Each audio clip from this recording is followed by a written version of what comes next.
मंगलाचरण से प्रारंभ करेंगे। नमो भगवते तस्मै कृष्णाय अद्भुत कर्मणे रूप नाम विभेदेन जगत क्रीडति यो यतः वंदनम काम रूपेण स्त्री भावाद भावितो हरिः मोहयन मूल रूपेण अवतीर्ण सेव्य एव स यत्कृपालवमाश्रित्य तरन्ति भवसागरम पद्मावती मनोमोदम घनश्याम महम भजे। जैसा कि सभी वैष्णव जानते हैं, श्री चरण विरचित ग्रंथ मदत्याग हेतु 21 प्रकार के मदों का विवरण श्री जी ने इसमें किया है। और आज अपन 18वें मद पर पहुंचे हैं। 17 प्रकार के मद जिनका विवरण अपन ने सुना है, अवलोकन अपन ने किया है।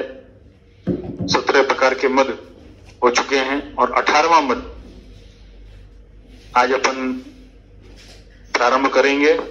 18वें मद का विवरण और श्लोक संख्या भी 18 है।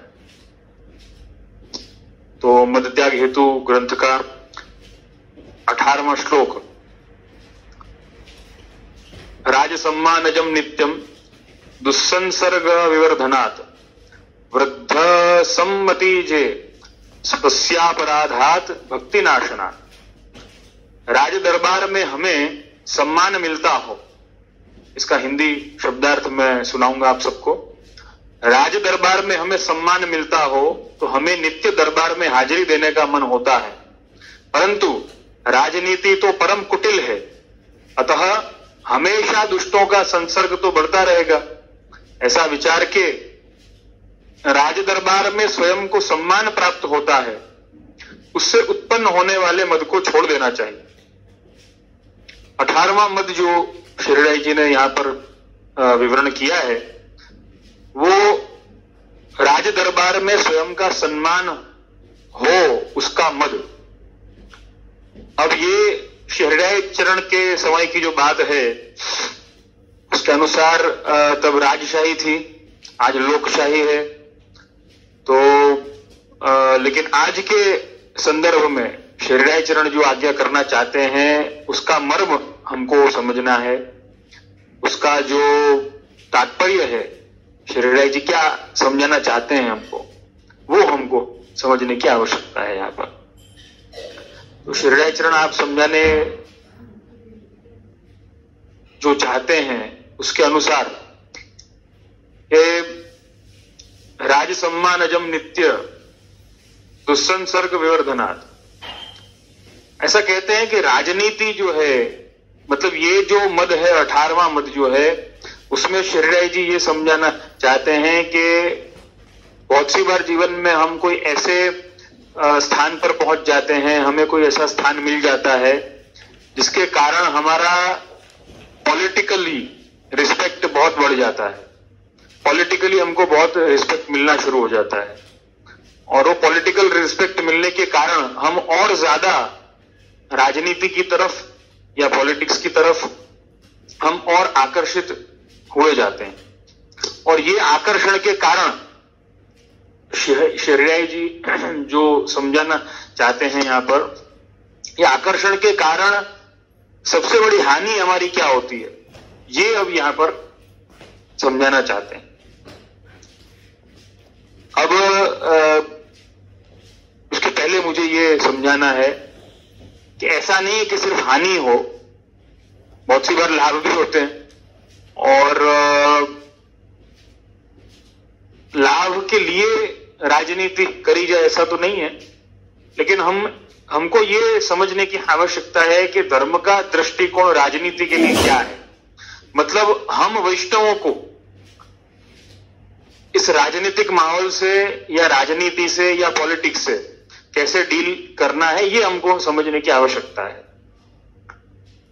श्री जी तो ना कह रहे हैं कि बहुत ज्यादा इन्वॉल्व होने की आवश्यकता नहीं है और आपकी आज्ञा है, उसमें तो कोई संशय को कोई स्थान नहीं है। लेकिन अपने यहां पर 252 वैष्णवों की वार्ता में कई राजा भी सेवक हुए हैं।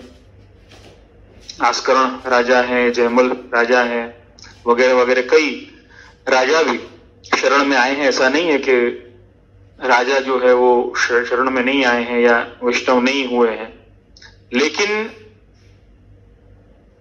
राजनीति जो है वो धर्म के अनुसार अगर चलती हो तब तो ठीक है, लेकिन राजधर्म का के लिए भी शास्त्र ने कई नियम निर्धारित किए हैं।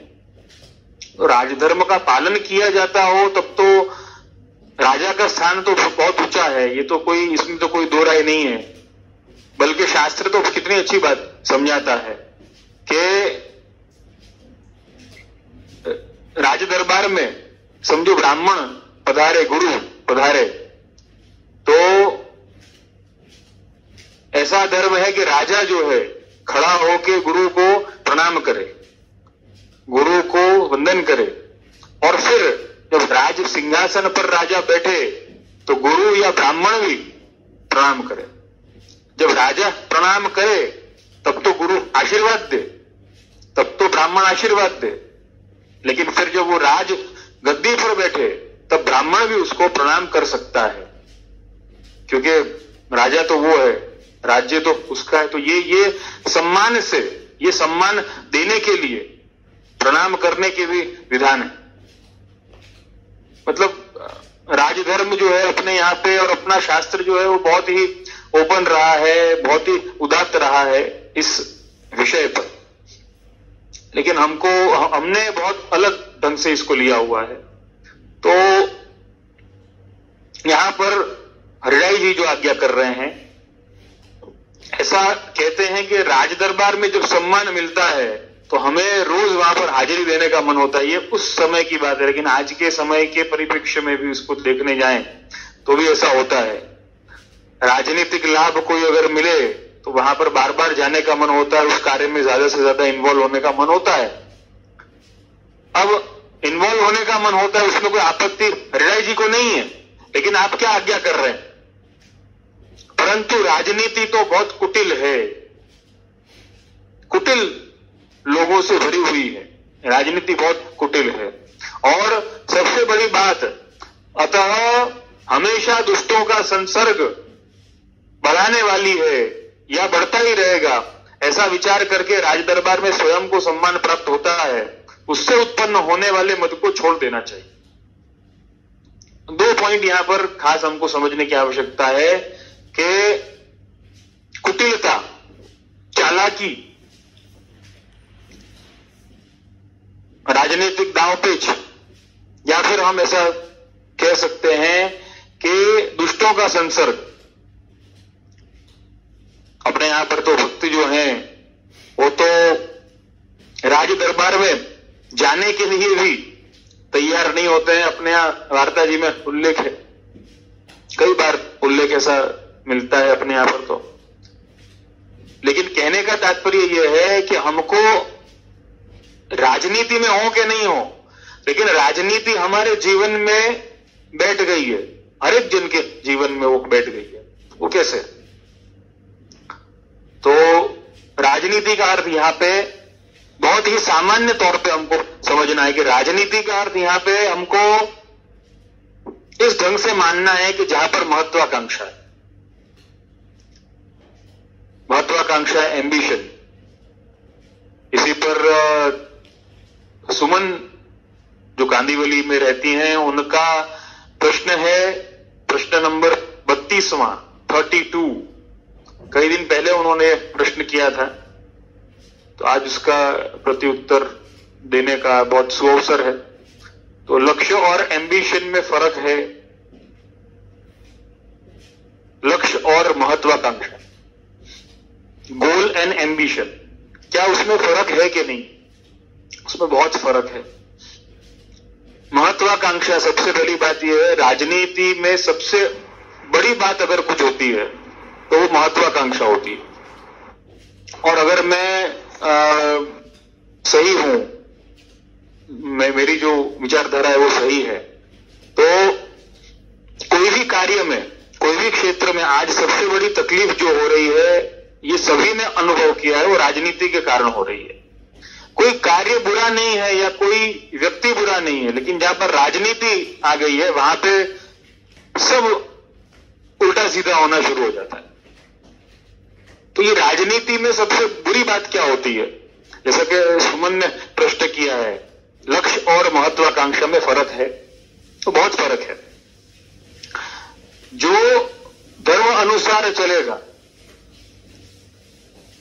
चाहे वो राजधर्मी क्यों ना हो, राजधर्म भी धर्म ही है, ऐसा नहीं कि नहीं है धर्म, अधर्म है ऐसा तो नहीं है, राजधर्म भी धर्म है, लेकिन वो धर्म के अनुसार जो चल रहा होगा वो अपने लक्ष्य की तरफ चलेगा।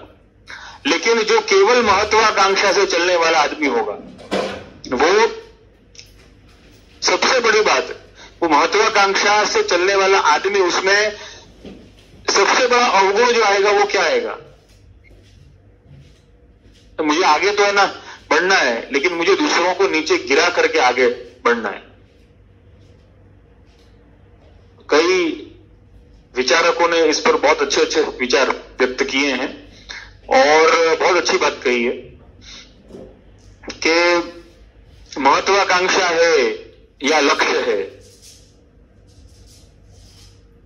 वो कैसे समझ में आए। तो कहते हैं कि महत्वाकांक्षी आदमी जो होगा ना, वो अंधा हो जाएगा। अंधा माने आप समझते हो ना, वो अंधा हो जाएगा, उसको ये नहीं दिखेगा कि क्या सही हो रहा है कि क्या गलत हो रहा है, बस वो केवल और केवल वो मात्र और मात्र चलता ही चला जाएगा, बस उसको कुछ भी करके वहां पर पहुंचना है। कई बार अपन ने इस बारे में चर्चा भी करी अपने इस सत्संग सत्र में ही, कि महत्वाकांक्षा में मतलब एम्बिशन अगर नहीं होगा लाइफ में तो हम कुछ कर नहीं पाएंगे। मैंने तभी भी स्पष्टता तो दी थी, लेकिन आज मैं वापस इस बारे में स्पष्टता दूंगा। ऐसा नहीं कि एम्बिशन नहीं होगा लाइफ में तो कुछ कर नहीं पाएंगे। अगर हमारा लक्ष्य जो है वो स्पष्ट है तो जीवन में बहुत कुछ किया जा सकता है। लेकिन महत्वाकांक्षा जब रखी जाती है तो क्या होता है, महत्वाकांक्षा सबसे पहली बात यह है कि आप लक्ष्य की तरफ जा रहे हैं या महत्वाकांक्षा के पीछे भाग रहे हैं। उसमें कैसे फर्क किया जाए, तो उसमें फर्क ऐसे ही किया जाएगा कि आपको ये चेक करना पड़ेगा कि कहीं आप अंधे तो नहीं हो गए, कहीं आप अंधे तो नहीं हो गए। और ये केवल राजनीति की बात नहीं है, ये केवल लौकिक की बात नहीं है, ये मैं अपने वैष्णवों को भी कहूंगा। अलौकिक में भी कई लोग अंधे की तरह भाग रहे हैं, प्रभु की पुष्टि भक्ति की महत्वाकांक्षा पाले बैठे हैं। तो महत्वाकांक्षा से नहीं होने वाला है, ये महत्वाकांक्षा का विषय नहीं है। हमारा लक्ष्य भक्ति हो सकता है, लेकिन अगर हमारी महत्वाकांक्षा भक्ति बन गई है तो हम अंधे की तरह वैष्णव या भगवदीय या बहुत बड़ा तदीय बनने की दौड़ में हम लग जाएंगे। और वो जो अंधा जो चलता है वो कहां जाएगा वो पता नहीं है, और कहां लेकर के जाएगा ये भी पता नहीं है। जैसे महत्वाकांक्षा पाले बैठे राजनीतिज्ञ जो होते हैं, लीडर जो होते हैं, वो कहां लेकर जाते हैं, क्योंकि वो खुद कहां जा रहे हैं उनको मालूम नहीं होता है। वो कहानी है ना, सुनी थी, एक उल्लू जो है वो बैठा हुआ था पेड़ पे और दो चूहे बिल में से बाहर आए।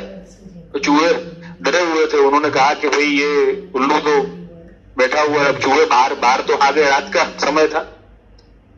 तो चूहे बाहर आए, उन्होंने डरते डरते डरते डरते देखा तो उल्लू बैठा हुआ था ऊपर। डरे हुए थे कि भाई कहीं कोई मार न दे, कोई ले नहीं जाए, हमको अपना भोजन कहीं नहीं बना ले। तो उल्लू देख रहा था, चूहों को जरा इच्छा हुई कि लाओ इससे पूछते हैं कि भाई तुमको कुछ दिखाई दे रहा है कि अंधेरे में, क्योंकि ज्यादातर अंधेरे में कुछ दिखता तो नहीं है किसी प्राणी को। तो चूहों ने पूछा कि तुमको कुछ दिख रहा है? तो उल्लू ने बोला हूं, उल्लू ने बोला हूं। ऐसे उल्लू आवाज निकलता है, तो उल्लू ने आवाज निकाली हूं। तो चूहे है ना समझा रहे भाई ये तो बहुत अद्भुत कोई प्राणी है, अंधेरे में है ना दिख रहा है, इसको हाँ भी कह रहा है, उसकी भाषा है ना समझ गए।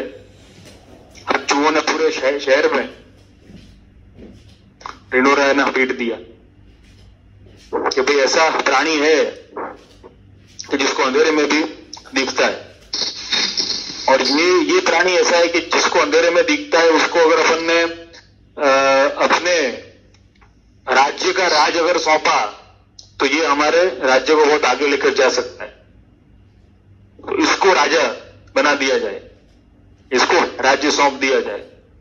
चूहों ने ये बात का बहुत प्रचार किया, और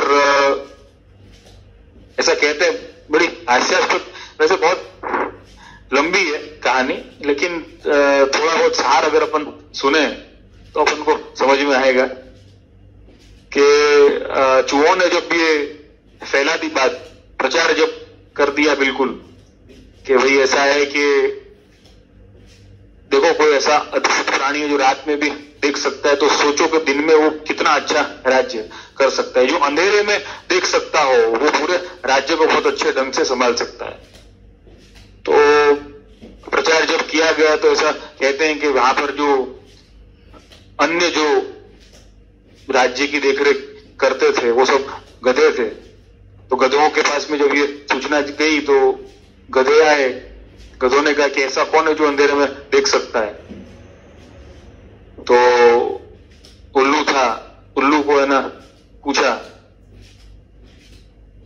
भाई तुम अंधेरे में देख सकते हो, ऐसा मैंने सुना है। वापस है ना उल्लू ने कहा हूं, उल्लू ने वापस जब कहा हूं तब गधों को भी बहुत आश्चर्य हो कि भाई क्या बात है, ये तो बहुत अच्छी बात है भाई, ये अगर अंधेरे में देखता है तब तो ये चूहों की बात एकदम है ना सही है। तो वापस गधों ने कहा कि भाई तब तो इनको राज्य सौंपना चाहिए इसको। अब राज तिलक की सारी तैयारियां करी गई, उल्लू महाराज जो है वो आए, उल्लू महाराज चलते चलते है ना आ रहे हैं, लेकिन अब तकलीफ की बात ये हो गई कि राज तिलक रात में तो नहीं होता है, दिन में है ना किया गया। अब उल्लू महाराज को कुछ ना दिख नहीं रहा है दिन के समय में, तो उल्लू ने क्या किया, अपनी चाल थोड़ी धीमी है ना कर दी।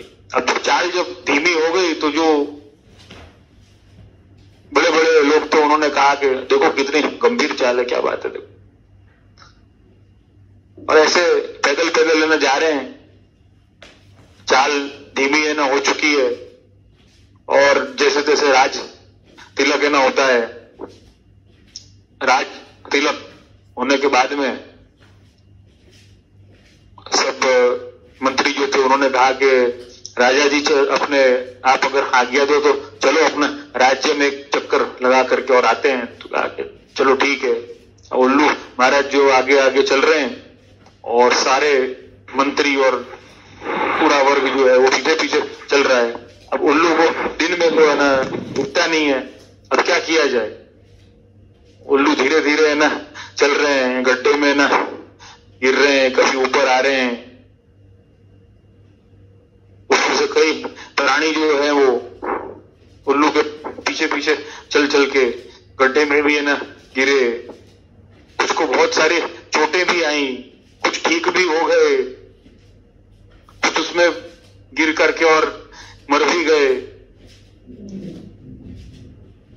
अंततः ऐसा होता है कि उल्लू महाराज जो थे वो राजपथ पर पहुंच गए, हाईवे पर है ना पहुंच गए। राजपथ पर पहुंचने के बाद में वाहवाही होगी कि देखो इतनी कुर्बानी दी लेकिन राजा के पीछे पीछे है ना चले, तो राजपथ पर पहुंच गए। अब राजपथ पर है ना पहुंचे और उल्लू महाराज बीच में चल रहे हैं, पीछे पीछे गधे और पूरा वर्ग चल रहा है। सामने से एक वाहन है ना आया, फुल स्पीड में ना वाहन आ रहा है। उल्लू को तो कुछ दिख नहीं रहा है, उल्लू को कुछ नहीं दिखा, लेकिन गधों को दिख रहा है। गधों ने कहा भी सही उल्लू को कि भाई देखो ये सामने से वाहन आ रहा है, बहुत तेज गति का वाहन है। तो उल्लू ने कहा अरे कोई वाहन नहीं है, कुछ नहीं होता है। तो सबने कहा अरे भाई बहुत निडर राजा है, क्या बात। वाहन आया और कुचल दिया सबको, सब खत्म हो गए। कहने का तात्पर्य यही है कि जब भी हम महत्वाकांक्षी बन जाते हैं अब चाहे उल्लू ही क्यों ना हो, अब वो महत्वाकांक्षी बनने के चक्कर में क्या होता है, अंधे हो गए, दिखाई दे नहीं रहा है।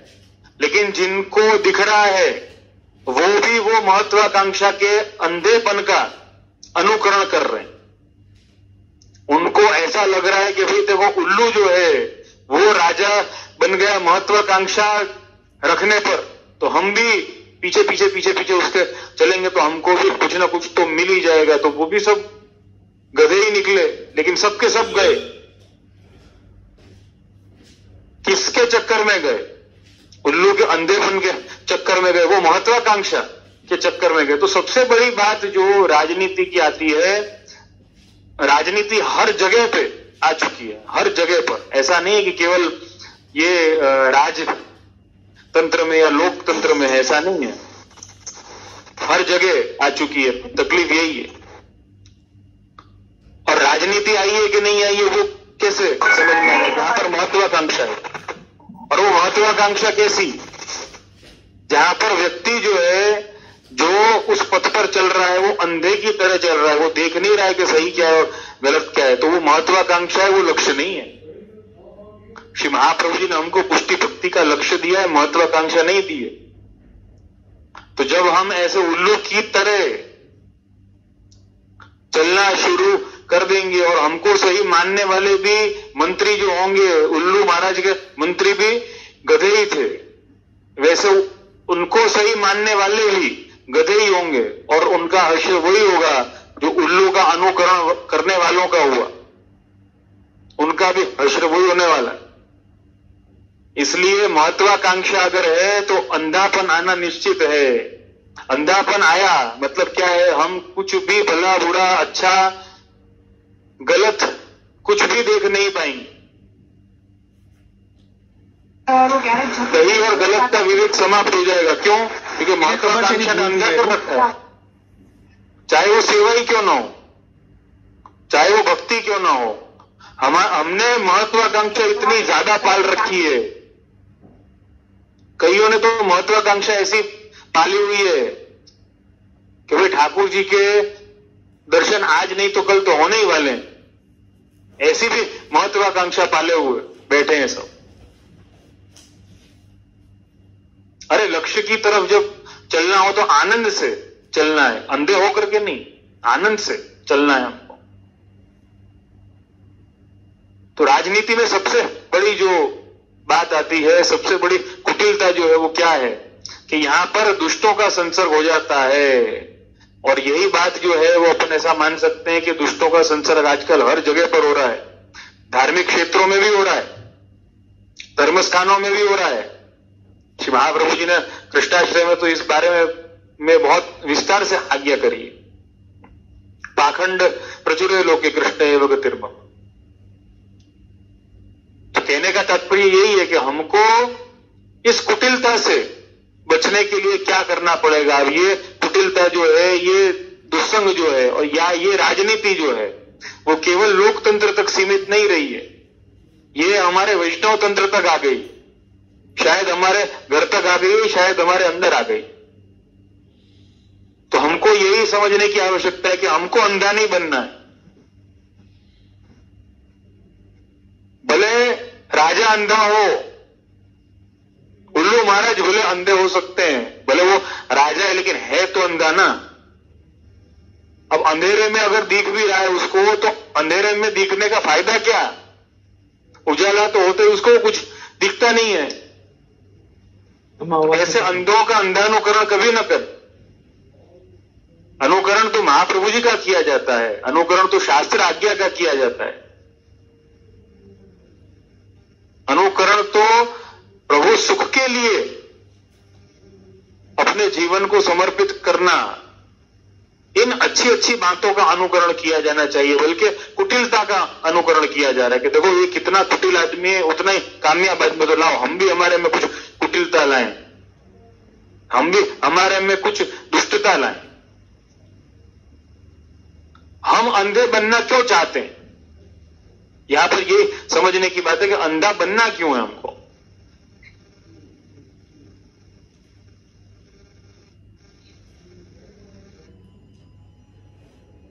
पहले के राजा जो थे, अपने यहाँ पर मनुस्मृति आदि में कई शास्त्रों में राजधर्म का उल्लेख है। तो अपने ऊपर धर्म दंड रखते थे, अदंडोसी अपने आप को नहीं मानते थे, धर्मदंडोसी ऐसा मानते थे। मतलब राजा भी ऐसा नहीं मानता था कि मुझे कोई दंड दे नहीं सकता, मेरा कोई कुछ बिगाड़ नहीं सकता, नहीं, धर्म मुझे दंड दे सकता है। अपने ऊपर भी एक अंकुश रखते थे और वो अंकुश धर्म का होता था। क्या हमने अपने ऊपर एक अंकुश रखा है? धर्म का अंकुश हमारे ऊपर है। क्या महाप्रभु जी की आज्ञा का अंकुश हमारे ऊपर है? हम ऐसा चाहते हैं कि हम सब करें लेकिन हमारे ऊपर कोई अंकुश ना हो, हमको कोई रोक ना सके। पहले के राजाओं में कुटिलता क्यों नहीं थी? न्याय क्यों था? उसका कारण यही है कि राजधर्म का पालन करते थे। पॉलिटिक्स आपने सुना होगा ना, पॉलिटिक्स माने क्या? पॉलिटिक्स का सही अर्थ क्या है? पॉलिटिक्स का अर्थ हम ऐसा मानते हैं कि भाई जो दूसरों को गिरा करके राजा बन जाए और राज न करे कुटिलता पूर्वक, वो पॉलिटिशियन है। लेकिन पॉलिटिक्स का जो सही अर्थ जो अपन देखने जाए तो पॉलिटिकल या पॉलिटिशियन का सही अर्थ यह है कि जो सबकी भलाई के लिए पॉलिसी माने नीतियां बनाए और उसका पालन करवाए।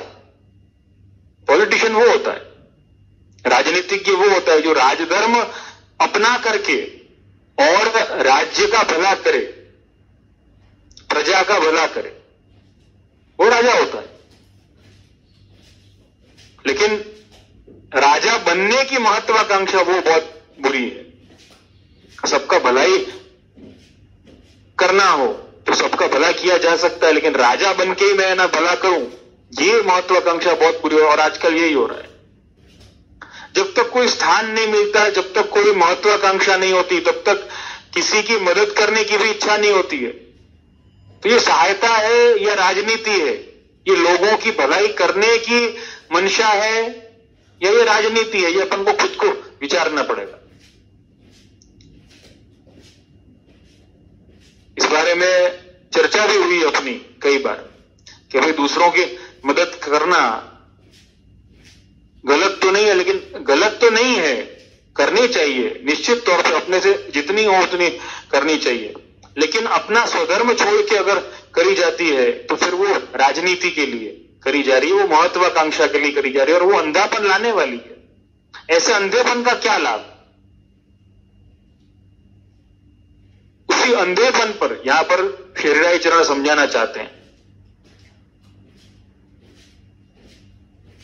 राजनीति कुटिल लोगों से भरी हुई है और दुष्टों का संसर्ग करवाने वाली है। वैष्णव एक बात हमेशा ध्यान में रखना, श्री जी ने इसमें जिन मदों का उल्लेख किया है वो उल्लेख करने का कारण यह है कि अगर आप एक अच्छे वैष्णव बनना चाहते हैं तो आपको किन वस्तुओं से दूर रहना पड़ेगा। ये तो सब आपको है ना समझाएंगे कि आप सेवा करो, प्रभु का नाम लो, ये तो सब समझाने वाले हैं, लेकिन किन चीजों से बचना है आपको ये कौन समझाएगा? श्री जी ने आज के परिप्रेक्ष्य में, अपने कलयुग के परिप्रेक्ष्य में कितनी सुंदर आज्ञा करी कि हम कैसे इस कराल कलयुग में इन सब वस्तुओं से बच सकते हैं। तो मैं सभी वैष्णवों को कुछ न कुछ सजेशन इस संदर्भ में देना चाहूंगा। एक दो मेरे पॉइंट्स हैं, आप सभी इस चीज को ध्यान में रखिए। अगर एक अच्छा वैष्णव बनना चाहते हैं, अगर धर्म के सही मार्ग पर चलना चाहते हैं और अपने आप को, अपने परिवार को, अपने आत्मीय जनों को एक अच्छा पुष्टि मार्गीय वैष्णव वल्लभ का सेवक बनाना चाहते हैं, सबसे पहली बात, कभी भी संग करने के पहले 10 बार विचार करिए कि ये संग जो है वो कहीं महत्वाकांक्षा को लेकर के तो नहीं। संग करने के पहले 10 बार विचार करिए आप कि ये संग से कुछ भगवत धर्म हमारे में आता है या नहीं आता है, कुछ वल्लभ के प्रति हमारा प्रीति भाव बढ़ता है या नहीं बढ़ता। ठाकुर जी के प्रति शायद आपका प्रीति भाव बढ़े, मैं मना नहीं कर रहा हूं, बहुत से संग ऐसे होते हैं कि जहां पर ठाकुर जी के लिए प्रीति भाव जरूर बढ़ता है, ठाकुर जी के लिए प्रेम भाव जरूर बढ़ता है, लेकिन वल्लभ के लिए प्रेम भाव नहीं बढ़ता, वो भी कुटिलता है, वो भी कुटिलता है। क्योंकि प्रभु जो है, प्रभु तो सर्वतंत्र स्वतंत्र हैं, लेकिन उनको प्राप्त करने का मार्ग, उनकी सेवा करने का मार्ग, उसके सिद्धांत समझाने वाले श्री महाप्रभु जी हैं। उन सिद्धांतों से जो आपको हटाए, ऐसे व्यक्तियों से आप दूर रहिए, ऐसी सिचुएशन से आप दूर रहिए, ऐसे कार्यक्रमों से आप दूर रहिए। मैं अपने विचार प्रकट कर रहा हूं, शायद हो सकता है आपको अतिशयोक्ति लगे, लेकिन ये मेरे सजेशन है, क्योंकि मेरे खुद के ऐसे अनुभव हैं। तकलीफ ये नहीं है कि कोई व्यक्ति गुरु के सन्मुख नहीं आ रहा, तकलीफ ये नहीं है कि कोई व्यक्ति धर्म कर नहीं रहा है, तकलीफ ये नहीं है कि वो सेवा नहीं कर रहा है। बहुत से ऐसे हैं कि सेवा कर रहे हैं, गुरु के सन्मुख आ रहे हैं, लेकिन वो कुटिलता का भी संग करे बैठे हैं, वो दुष्टों का भी संग किए बैठे हैं। अब उनके दिमाग में 24 घंटे ये कंपैरिजन ही चलता रहता है, ये अच्छा है, अरे नहीं ये अच्छा नहीं, इससे अच्छा तो वो है, उससे अच्छा तो वो है। उनकी महत्वाकांक्षा, उनका अंधानुकरण कभी समाप्त नहीं होता है। हमको एक सच्चा वैष्णव बनना है तो हमको इन बातों पर स्वयं विचार करना पड़ेगा।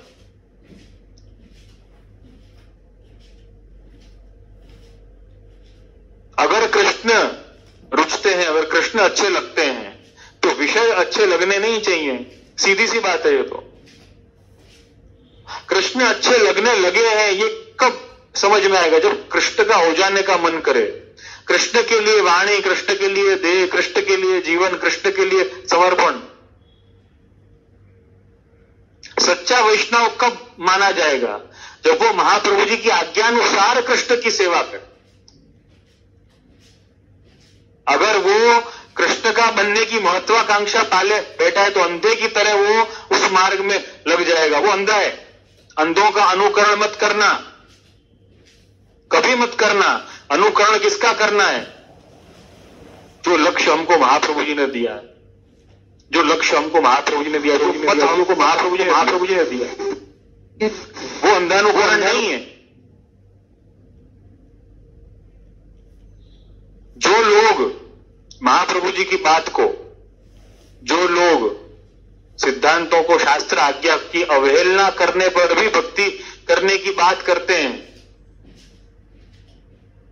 उन लोगों से खास दूर रहने की आवश्यकता है। और इसी संदर्भ में जो ये सुमन का प्रश्न था, इसी संदर्भ में ईशा शाह का भी प्रश्न है। उन्होंने जो प्रश्न किया था,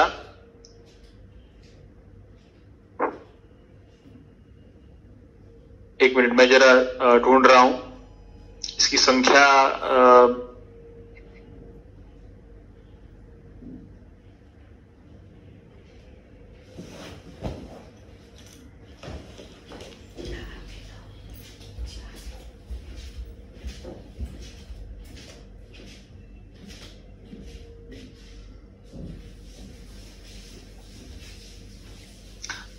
ग्यारहवां प्रश्न है ये।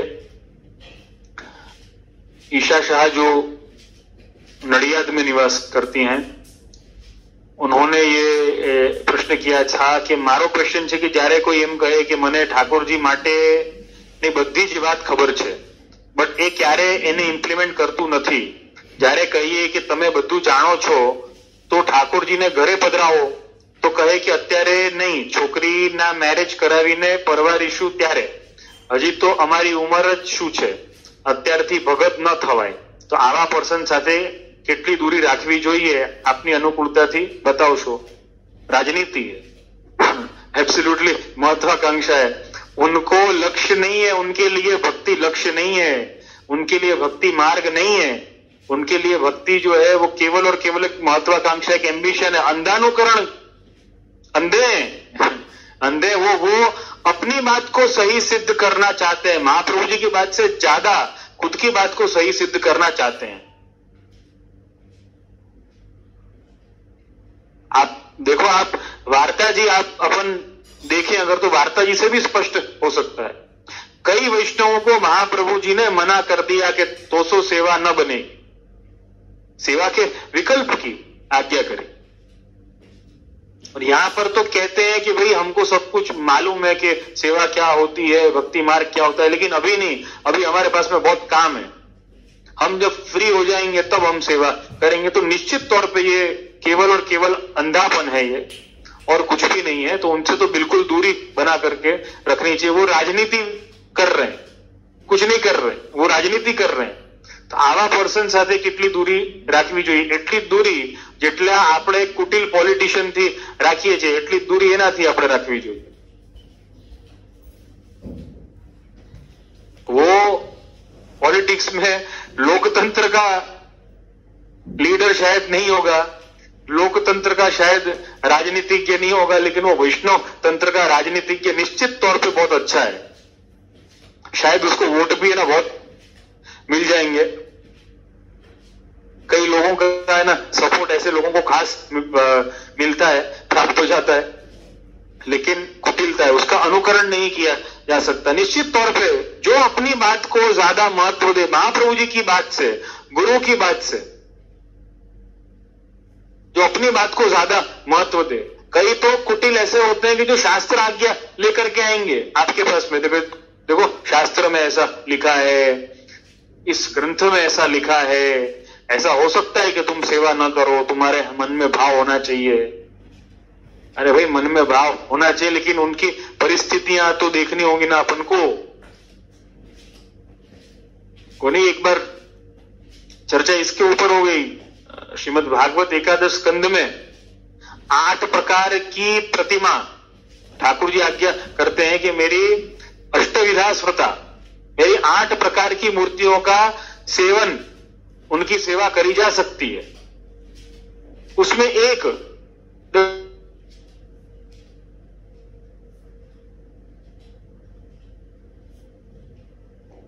मूर्त मेरी बैठ जाए, मेरा स्वरूप तुम्हारे मन में भी बैठ गया ना, तो उसकी भी सेवा हो सकती है, वहां पर भी मानसी हो सकती है।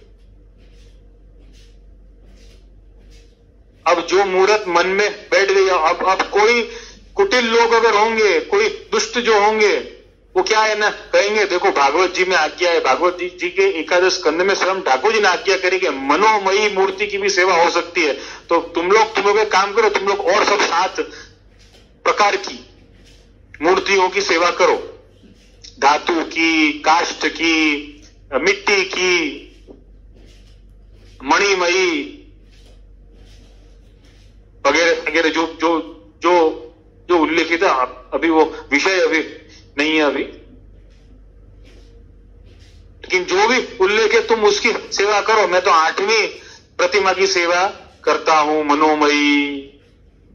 मतलब मैं भी शास्त्र वचन तो मान रहा हूं ना, मैं भी ठाकुर जी की आज्ञा तो मानो, और ठाकुर जी की आज्ञा, ठाकुर जी ने 8 प्रकार की कही है। अगर ठाकुर जी की आज्ञा अगर माननी हो तो एक काम है ना, करो ना तुम 8वां 8 ले आओ ना, 8वां 8 की करो सेवा, चलो प्रारंभ करो। लेकिन ये गुरु स्पष्टता इसकी देंगे कि 8 में से तेरे लिए कौन सी, गुरु का वही तो काम है। किस लिए है गुरु, और श्री महाप्रभु जी किस लिए हैं, वल्लभ किस लिए हैं? 8 में से उचित सेवा तो कौन की कर सकता है? और वो तो अपने आप ही पढ़ लिया, और वो झोला छाप वो डॉक्टर जो वो बन गया खुद ही। उसने कहा देखो ये तो एकादश स्कंद में आज्ञा है, तुमको क्या मालूम, पूछ कर क्या आओ अपने गुरुदेव से, मनोमयी मूर्ति की सेवा हो सकता है। भाई मनोमयी मूर्ति की सेवा कब हो सकती है तुमको मालूम है क्या? मानसी सा परामता, अरे वो सेवा करने के पहले तो कितनी स्पष्टता करनी पड़ेगी, कितना कुछ करना पड़ेगा। इसी के संदर्भ में एक प्रश्न और है, मानसी सेवा के संदर्भ में ही है। एक अपने श्रोता है, उन्होंने प्रश्न किया है,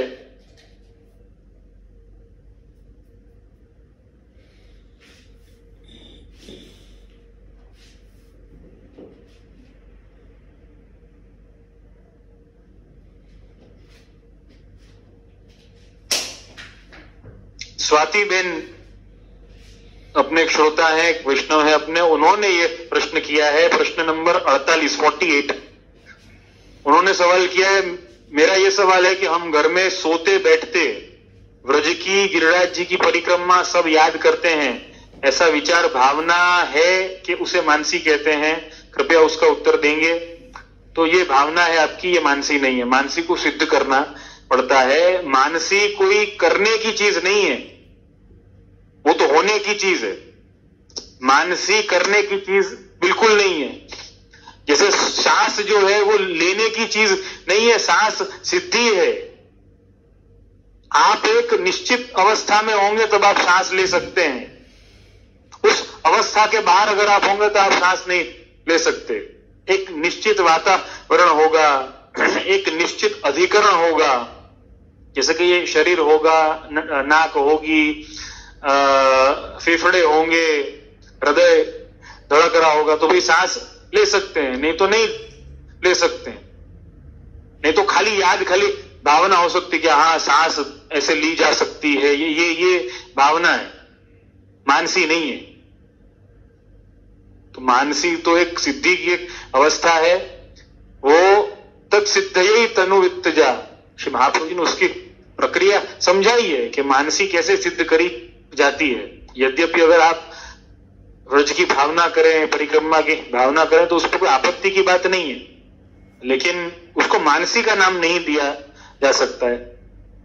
कईयों ने आजकल ऐसा प्रकार शुरू किया है, मैंने सुना है कि मानसी परिक्रमा, तो मानसी परिक्रमा उसका नाम देने से अच्छा है गिरिराज जी के सब स्थलों का नाम लेकर के, भाई यहाँ पर बैठक की है, यहाँ पर हमारी दंडवत पहुंचे हमारी, ये भावना है, तो अपन उसको भावात्मक परिक्रमा नाम देंगे तो मुझे लगता है ज्यादा उचित होगा। क्योंकि नहीं तो क्या होगा कि मानसी जो सिद्धि की अवस्था है, श्री महाप्रभु जी पुष्टि भक्ति मार्ग का सर्वोच्च फल जिसको मानते हैं, उसको डिग्रेड करने जैसा हो जाएगा कि भाई अगर मानसी सिर्फ ऐसे ही अगर हो सकती हो सब स्थलों का नाम ले लेके, तो फिर कोई इतनी मेहनत क्यों करे, तनुवित्तजा सेवा फिर कोई क्यों करे।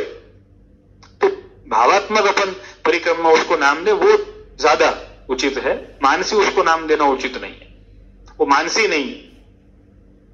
और अगर अपन ऐसा मानते हैं कि वो मानसी हकीकत में वो है ही नहीं, क्योंकि जो ऐसा बोलने वाले जो होंगे वो उसको सिद्ध नहीं कर पाएंगे। कुछ 2 या 3 अधिक मास पहले की बात है, मुझे लगता है 2010 की बात है या 2012 नहीं 2015 के अधिक मास में, मुझे जो याद है उसके हिसाब से मैं बोल रहा हूं। मैंने व्रज कथा पर वचनामृत किए थे, व्रज के सभी स्थलों पर, व्रज के सभी स्थलों का महात्म्य क्या है, शास्त्र क्या समझाते हैं, पुराण क्या समझाते हैं कि किन स्थलों का महात्म्य क्या है, वहां पर क्या लीला हुई है, वहां पर अगर अपन पहुंचे, वहां पर अपन दर्शन के लिए जाएं, सेवन के लिए जाएं, तो हमको किस भावना से जाना चाहिए, क्या करना चाहिए, उसके ऊपर मैंने वचनामृत किए थे। मैंने उसका भी नाम मानसिक परिक्रमा नहीं दिया था, मैंने उसका भी नाम दिया था व्रज कथा। आदिदैविक व्रज का कथन करना है, उसके लीला का कथन करना है, उसकी कथा हमको सुननी है, इसलिए मैंने उसका नाम व्रज कथा दिया था। नीचे मैंने उल्लेख भी किया था कि 84 कोष, व्रज के 84 कोष का भावात्मक वर्णन। लेकिन मानसी नाम देना मुझे ऐसा लगता है कि ये जरा उचित नहीं है, क्योंकि मानसी जो है वो सिद्धि की अवस्था है अपने यहां पर। वो एक निश्चित अवस्था भगवत कृपा से जब प्राप्त होती है, जैसे मनुष्य का जीवन बिना भगवत कृपा से कोई भी प्रयत्न कर लिए जाए लेकिन वो प्राप्त नहीं होता है। भगवत कृपा तो होनी ही चाहिए, उसमें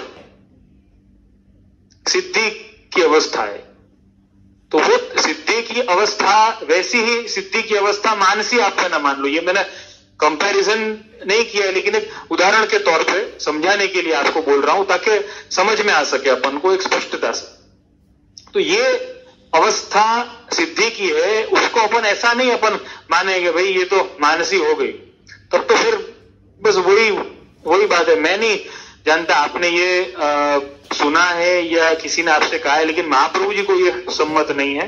आप भावात्मक परिक्रमा उसको कह सकते हैं कि भाई हमारे भाव से हम उन स्थलों का स्मरण करते हैं, बैठक जी में और कुंड में, और वहां पर जो भी अलौकिक स्थल है वहां पर हमारे दंडवत हमारे पहुंचे, ऐसी भावना हम करते हैं। तो ये भावात्मक परिक्रमा है, वो कर सकते हैं, उसमें आपत्ति की बात नहीं है, लेकिन उसको मानसी नाम देना गलत है। बस इतना ही मुझे कहना है इस संदर्भ में। तो वो भावात्मकता है, भावात्मकता के लिए तो कोई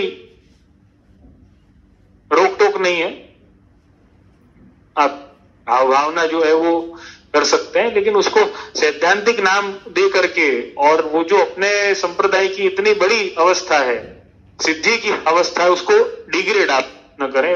बस इतना ही मुझे कहना है इस संदर्भ में।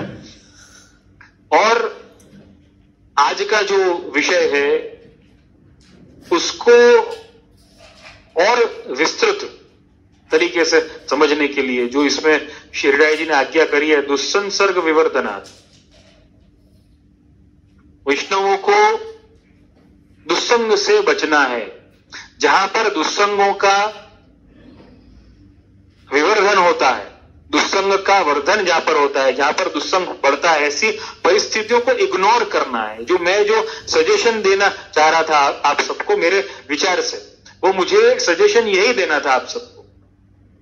कहां पर दुस्संग हो रहा है, कहां पर दुस्संग का वर्धन हो रहा है। हम ऐसा मानते हैं कि जहां पर महाप्रभु जी की आज्ञा की बात हो रही हो ना, वहां पर दुस्संग बढ़ रहा है, लेकिन वहां पर दुस्संग नहीं बढ़ रहा है, वहां पर सत्संग बढ़ रहा है। जहां पर महाप्रभु जी की आज्ञा की बात हो और महाप्रभु जी की आज्ञा के साथ में आपके भाव का वर्धन भी होता हो, आप में विवेक भी आता हो, आप में दीनता भी आती हो, वो दुस्संग नहीं है, वो तो सत्संग है। और वैसा संग तो जरूर करना चाहिए, लेकिन हम ऐसी परिस्थितियों को निमंत्रण देते हैं कि जिससे दुस्संग बढ़े।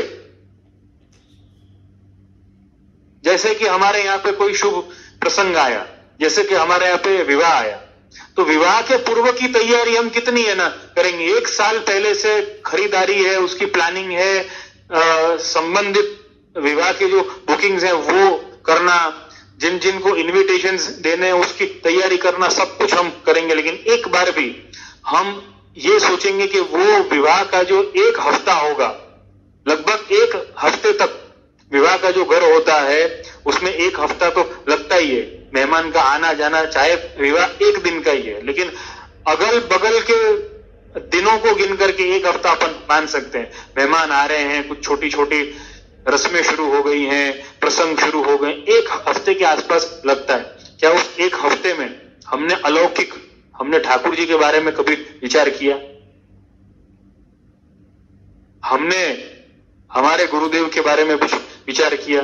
गुरुदेव के लिए सिर्फ इतना करते हैं हम कि हमारे विवाह समारोह में कभी कभार ऐसा होता है कि भाई गुरुदेव की पधरामणी होती है, करनी चाहिए, बहुत बहुत अच्छी बात है, मैं मना नहीं कर रहा हूं, लेकिन उसके साथ में पूर्व में कुछ अलौकिक मनोरथ भी करने चाहिए। नहीं तो क्या होगा, दुस्संसर्ग विवर्धनात् हो जाएगा, हो सकता है, क्योंकि लौकिक इतना बढ़ा दिया है। वो 1 हफ्ते के कार्यक्रम के लिए हमने जो हमारा दिमाग और पूरा हमारा जो पूरा ऑरा जो है वो पूरा लौकिक में जो कर दिया है, उसको थोड़ा सा अलौकिक करने के लिए मैं ऐसा नहीं है ना कहूंगा कि आप अपने कोई जो आपके फंक्शंस हैं या जो लोग व्यवहार है उसको आप कम करें, आप उतना ही करें, नो प्रॉब्लम, जितना आप जो करना चाहें आप उतना करें, लेकिन उसमें प्रभु के लिए जगह कहां है,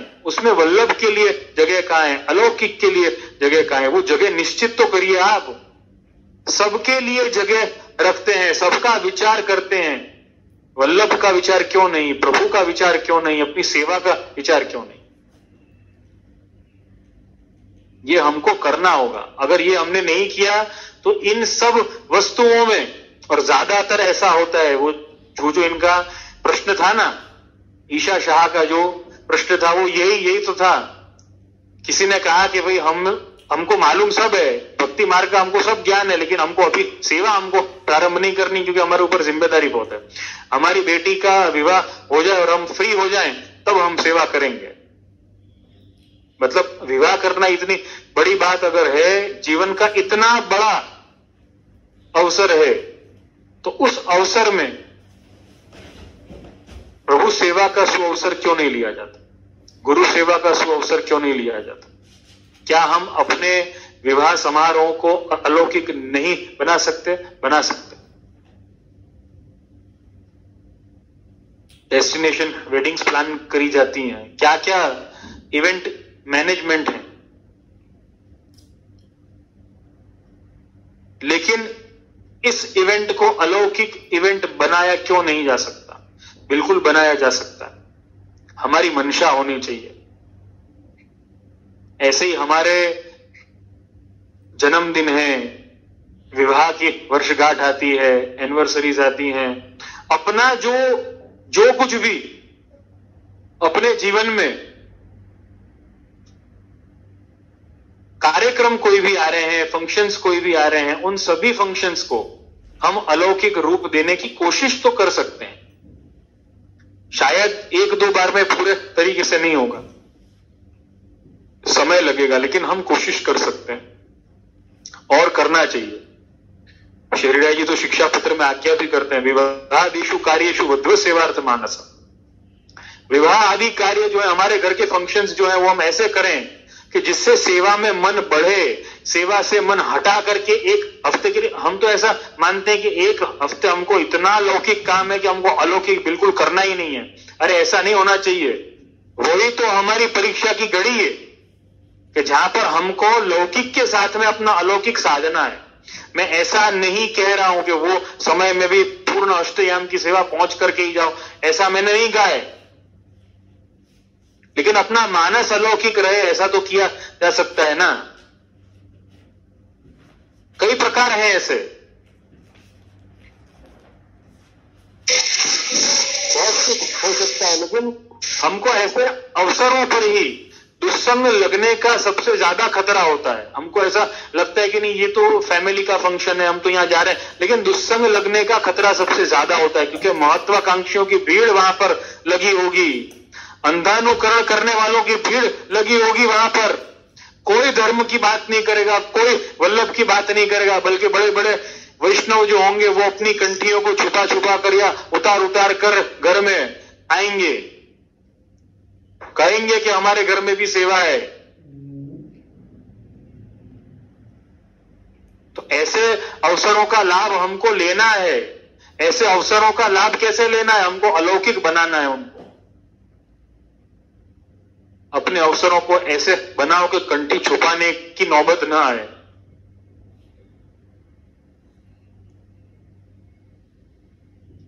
कितने स्त्री पुरुष कईयों को मैंने देखा है कि घर के फंक्शन होंगे, कंठी का कोई अता पता नहीं होगा, लापता होगी, कोई एक चेन वेन में बांध ली होगी, कहीं अंदर जेब वेब में कहीं ना कहीं रख दी होगी उसको। कंठी तो है ना, कंठी, लेकिन गले में कहां है? कंठी न तो छुपाने के लिए है और न दिखाने के लिए है, वो तो धारण करने के लिए है कि भाई उसको तो धारण किया है। वैष्णवता को जैसे कि जीवन में धारण किया जाता है, न वो दिखाने की चीज है, न वो छुपाने की चीज है, दोनों में से कुछ भी नहीं है। छुपाना भी नहीं है, दिखाना भी नहीं है, लेकिन धारण करना है उसको, सहजता पूर्वक, सहजता रखनी है, बी इजी, रिलैक्स। हमको इस ढंग से हमारे इवेंट्स प्लान करने चाहिए। ये मेरा निजी विचार है आप सबके लिए। तभी हम दुस्संग से और ये राजनीति से बच सकेंगे। इस राजनीति का संसर्ग अपन को हो, उसके लिए हमको पॉलिटिकल वर्ल्ड में आजकल जाने की कोई आवश्यकता नहीं। पॉलिटिकल वर्ल्ड अपने पास में आ चुका है, अपने घर में आ चुका है, हमारे खुद में आ चुका है। तो अगर इससे बचना है तो कुछ ना कुछ प्रयत्न, कुछ ना कुछ अलौकिक अपने जीवन में करते रहें, कुछ ना कुछ अलौकिक कार्य, जिससे गुरुदेव का सन्निधान प्राप्त हो, गुरु के वचनामृत प्राप्त हो, हमारी कोई जिज्ञासा हो, हमारी कोई शंका हो, हमारे कोई प्रश्न हो, उनका समाधान हो, हमको जीवन जीने की सही दिशा मिले। ऐसे कोई ना कोई प्रयत्न हमको करते रहने चाहिए, चाहे वो कोई भी तरीके से हों।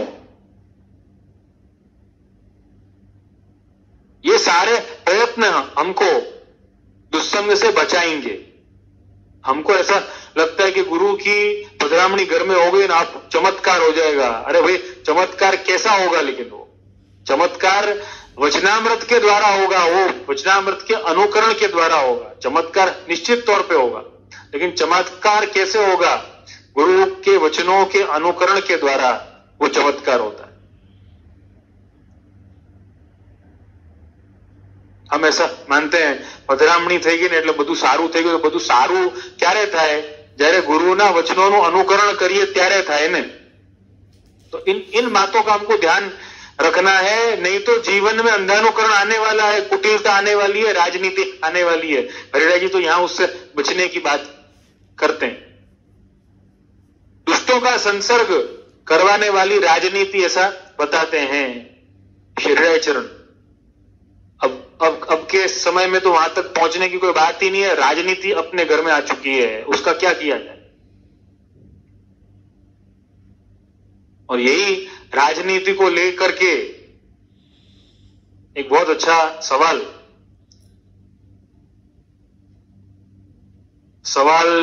संख्या 47 है, 47, अजय भाई वैद्य ने, जो कानीवली में ही निवास करते हैं, उन्होंने ये प्रश्न किया था, मिथ्याभिमान, स्वाभिमान और निराभिमान। राजनीति वाला इन बातों को नहीं समझ सकता है, और ये दुस्संग से बचने के लिए इनको समझना अत्यावश्यक है। इसलिए आज के टॉपिक के साथ में भी बहुत अच्छा रिलेट करता है ये सवाल। तो मिथ्याभिमान, स्वाभिमान और निराभिमान में क्या डिफरेंस है, और हम इससे कैसे बाहर रहें, और रोज के कार्य को लेकर किस तरह निरपेक्ष भाव तक आगे बढ़ सकते हैं। आपके मार्गदर्शन रूपी ज्योत से ही हम हमारे जीवन के अंधकार को दूर करके सारी असमंजस से मुक्त हो सकते हैं और हमारे जीवन को सेवा में आगे ले जा सकते हैं। तो मिथ्याभिमान मैंने पहले एक बार अभी पंचपर्वा अविद्या 5 प्रकार के अध्यास की मैंने बात करी थी। तो मिथ्या ज्ञान, अध्यास माने मिथ्या ज्ञान, ऐसे ही मिथ्याभिमान है, झूठा घमंड होना, झूठा अभिमान होना, उसको मिथ्याभिमान कहते हैं। अब पहला सवाल ये यहां पर ये खड़ा होता है कि ये मिथ्याभिमान है या स्वाभिमान है या निराभिमान है, ये अपन को कैसे समझ में आएगा? तो मिथ्याभिमान तब आता है जब व्यक्ति कुछ करता नहीं है, कुछ भी नहीं करता है, लेकिन उसको अपने आप सब ठाकुर जी की कृपा से सब हासिल होना शुरू हो जाता है, तब उसको मिथ्याभिमान आता है। या फिर उसको ऐसा लगता है कि मेरे प्रयत्न से ये मुझे प्राप्त हुआ है, तब उसको मिथ्याभिमान आता है। एक मोटे तौर पे अगर अपन देखने जाएं, अगर एक ऑन अ बिग कैनवास अगर अपन देखने जाएं, तो हमको ये समझने की आवश्यकता है कि मिथ्याभिमान या अभिमान वो हमारी अज्ञानता के कारण आता है। हमको ऐसा लगता है कि हमने सब कुछ किया है, इसलिए हमको मिथ्याभिमान आता है या अभिमान आता है। अब वो मिथ्या है या नहीं है वो तो एक अलग बात है, लेकिन जब हम कुछ नहीं करते तो भी हमारे कार्य होते हैं, या फिर हमारा प्रयत्न जितना है उससे कहीं बढ़कर के हमको फल प्राप्त हुआ है। क्योंकि प्रभु जो है वो फलदान में कभी विचार करते नहीं है कि ये कितना सुपात्र है या ये अपात्र है।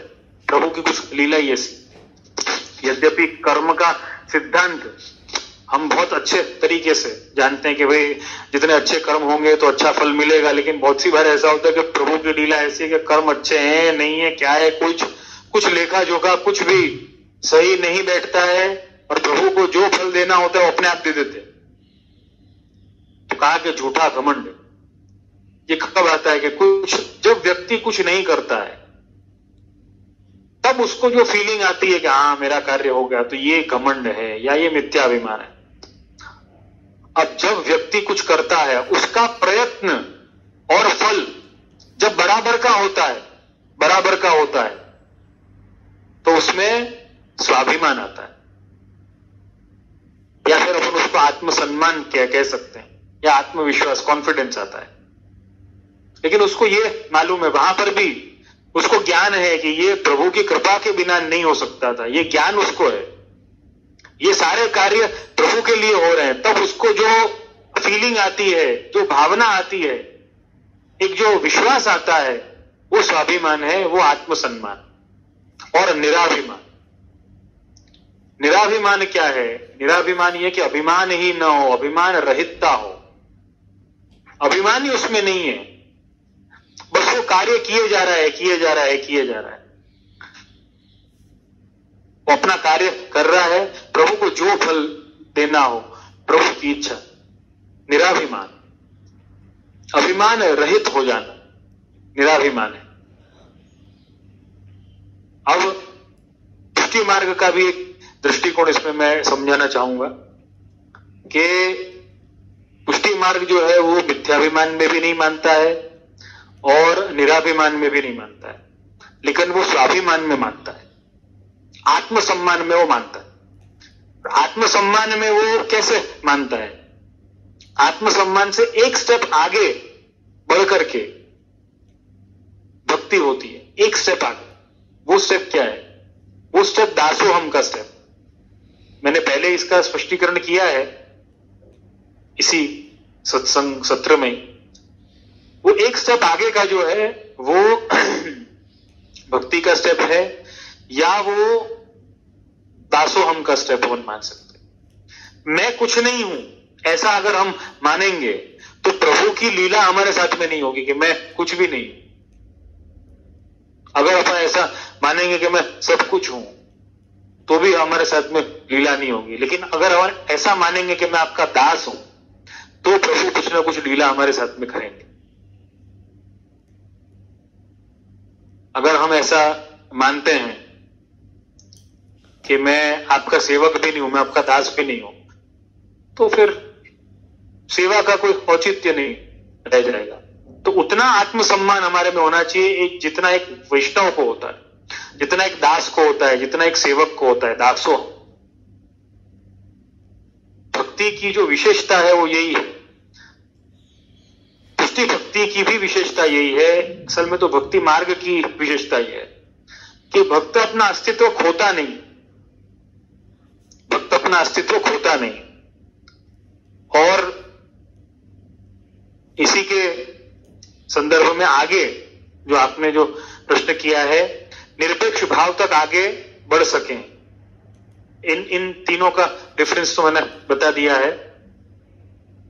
इससे कैसे बाहर रहें और रोज के कार्य को लेकर किस तरह निरपेक्ष भाव तक आगे बढ़ सकते हैं, इस अभिमान रूपी जो समस्या है, उस अभिमान रूपी समस्या से बाहर रहने का एकमात्र उपाय जो है वो ये है कि प्रभु के लीलावाद को अपनाया जाए, श्री महाप्रभु जी के सिद्धांतों को स्वीकारा जाए, और महाप्रभु जी ने जैसे आज्ञा करी है वैसे प्रभु की लीला सृष्टि मानते हुए प्रभु के द्वारा प्रदत्त ये सारे कार्य हैं, ये सारा जीवन है। और जैसा कि मैंने कल भी समझाया था, परसों शायद मैंने ये समझाया, मुझे अभी ठीक से याद नहीं आ रहा है। हमको इस बात का हमेशा ध्यान रखना है कि ये सब वस्तुएं प्रभु के द्वारा तो दी गई हैं हमको।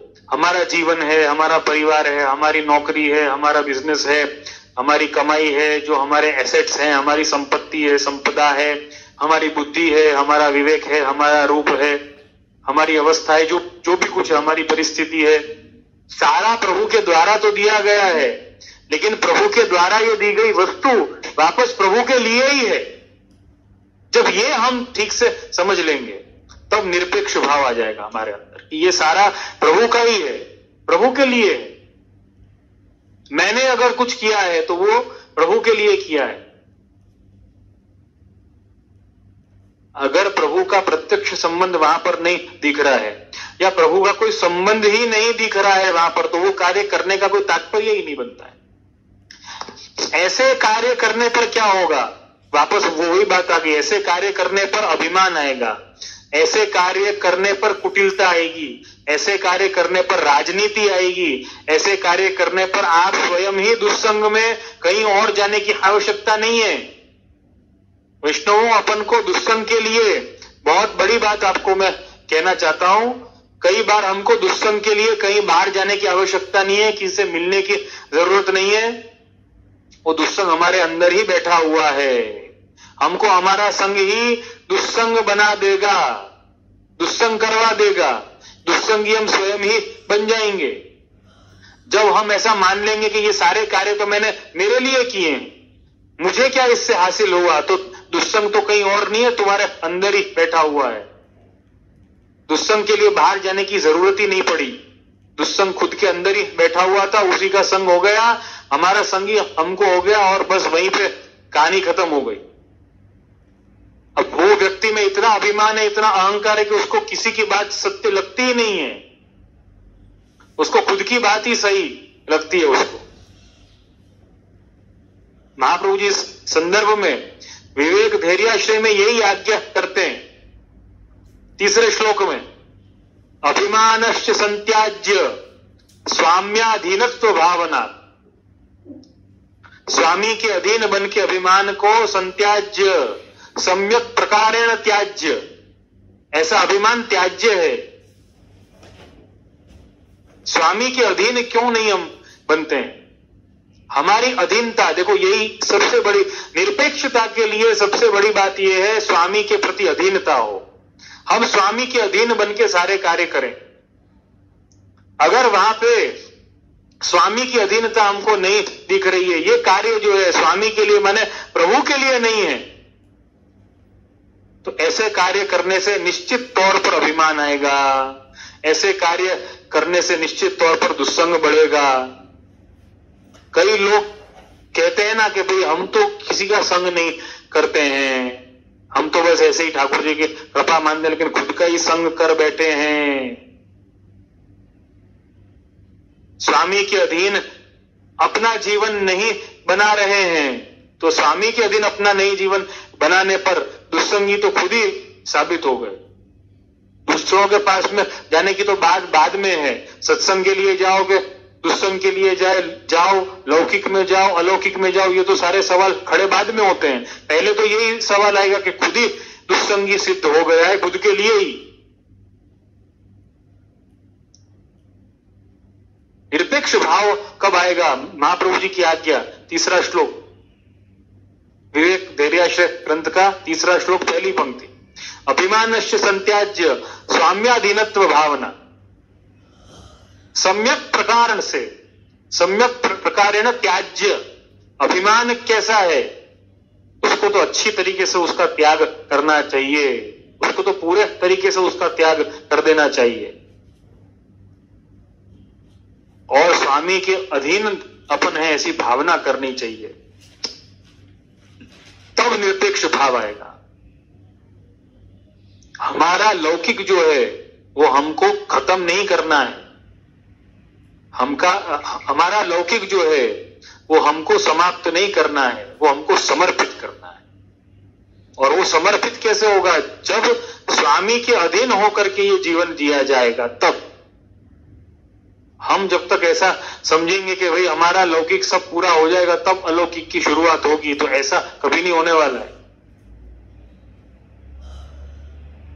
असुरों का आक्रमण है ना, स्वर्ग में भी हो जाता है, देवों के ऊपर भी हो जाता है। तो हम तो इस भूतल पर हैं, हमारे ऊपर इस लौकिक का आक्रमण कैसे नहीं होगा? निश्चित तौर पर होने वाला है। स्वाम्याधीनत्व भावना, कोई भी कार्य, आपकी जॉब करो, स्वाम्याधीनत्व भावना, बिजनेस करो, स्वाम्याधीनत्व भावना, परिवार का पालन करो, स्वाम्याधीनत्व भावना, भगवत सेवा करो, स्वाम्याधीनत्व भावना, अपना लौकिक जीवन जियो, स्वाम्याधीनत्व भावना, घर के बाहर निकलो, स्वाम्याधीनत्व भावना, अपने बारे में भी विचार करो, स्वाम्याधीनत्व भावना। ये मूल मंत्र है, पुष्टि मार्ग का मूल मंत्र ये है। स्वामी के अधीन होकर के आप क्या कर सकते हो वो सही है, बाकी सब गलत है। इस महाप्रभु जी की इस आज्ञा को अगर हम हमारे जीवन में पूरे तरीके से अपना लें तो निरपेक्ष भाव जो है वो निश्चित तौर पर बहुत दृढ़ प्रकार से आ जाएगा अपने अंदर, और तब हम सेवा कर पाएंगे। सेवा करना सिर्फ 2 घंटे का मैटर नहीं है। इस 2 घंटे की सेवा करने के लिए 22 घंटे की तैयारी लगती है, तब 2 घंटे सेवा में मन लगता है। मेरी बात को नोट करके रखना आप सब। ये सेवा करने के पहले अगर 2 घंटे की सेवा कर रहे हो ना आप, तो 22 घंटे की तैयारी पहले करनी पड़ेगी, तब ये 2 घंटे शांति से बैठ करके सेवा कर सकोगे। अब 22 घंटे तो हमने पूरा लौकिक को दे दिया और 2 घंटे हम सेवा में ठाकुर जी के सन्मुख भी बैठे तो भी शिकायत ही चल रही है। पता नहीं सेवा में मन क्यों नहीं लग रहा है, पता नहीं श्रृंगार क्यों नहीं हो रहे हैं, पता नहीं क्यों सामग्री नहीं बन पा रही है, पता नहीं क्या हो रहा है। ऐसा क्यों होता है? क्योंकि स्वाम्याधीनत्व भावना नहीं है, ये कारण है। वो 22 घंटे कहीं और दे दिए।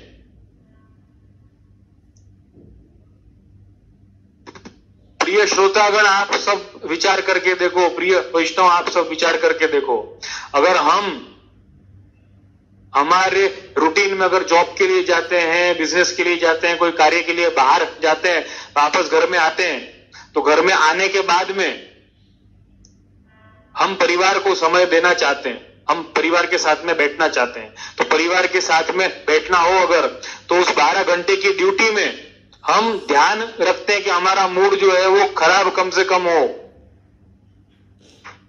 हम परिवार के साथ में बैठे तो आनंद ले सकें, कम से कम हमारा टेम्परामेंट, हमारे थॉट्स कम से कम इतने तो कंट्रोल में हम रखें। कभी कभार शायद आउट ऑफ कंट्रोल हो जाते होंगे, लेकिन हम वी सी टू इट कि जब घर पे आए तो टेंशन फ्री होकर के आए।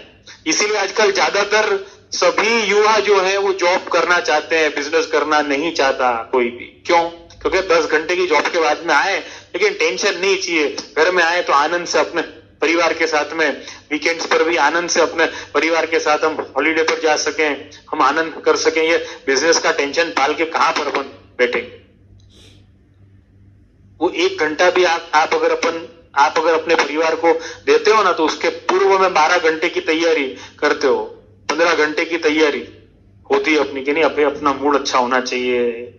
फैमिली में अपने जो प्रोफेशनल इश्यूज हैं, प्रोफेशनल प्रॉब्लम्स हैं, उसको अपनी पर्सनल लाइफ में नहीं लेकर के आए, ये नहीं करे, वो नहीं। कितने सारे विचार आजकल आ गए। वो विचार प्रभु के लिए क्यों नहीं? महाप्रभु जी के द्वारा विवेक धैर्य में जो आज्ञा है 3रे श्लोक, तुम्हें उस आज्ञा का अनुकरण क्यों नहीं? स्वामी अधीनत्व भावनात् क्यों नहीं? वैष्णव, इस वैष्णवी जीवन को तभी कामयाब किया जा सकेगा जब आपकी 2 घंटे की सेवा के लिए 22 घंटे की तैयारी करोगे। तब एथलीट जो होता है ना, ओलंपिक में जो हिस्सा लेता है ना, 2 मिनट के परफॉर्मेंस के लिए कई साल की मेहनत उसकी होती है, तब जाके उसको गोल्ड मेडल मिलता है, सिल्वर मिलता होगा या ब्रॉन्ज मिलता होगा। लेकिन उसकी मेहनत कितनी होती है, परफॉर्मेंस कितनी देर का, 2 मिनट का, 3 मिनट का। उसके पूर्व की तैयारी कितनी उसकी। इसके लिए कहा है ना कि परफॉर्मेंस या सक्सेस जो है वो और कुछ नहीं है, आपकी प्रैक्टिस का ही विस्तार है, बस दैट्स ऑल। आपके अध्ययन का, आपके अभ्यास का विस्तार है परफॉर्मेंस जो है वो, और कुछ नहीं है। सक्सेस इस जीवन में क्या है? ये जीवन क्या है? सक्सेस ये जीवन में तभी आने वाला है जब आपका अभ्यास जो है वो इतना दृढ़ होगा, इतना पक्का होगा कि परफॉर्मेंस के समय में, वो परफॉर्मेंस है कि अभ्यास है, इसमें कोई भेद परफॉर्मर को मालूम नहीं पड़ेगा, तभी वो परफेक्ट होगा। और यही आज्ञा, ये आज्ञा जो आजकल के विचारकों की नहीं है मेरे भाई।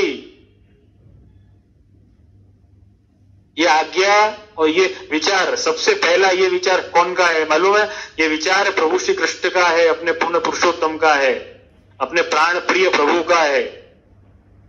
गीता जी में आज्ञा की है इस संदर्भ में, 12वां अध्याय भक्ति योग में, अभ्यास योगे न ततो मामिच्छाप्तुम धनंजय। अभ्यास योग से तेरा अगर मन नहीं लगता है कोई बात नहीं, अभ्यास योग से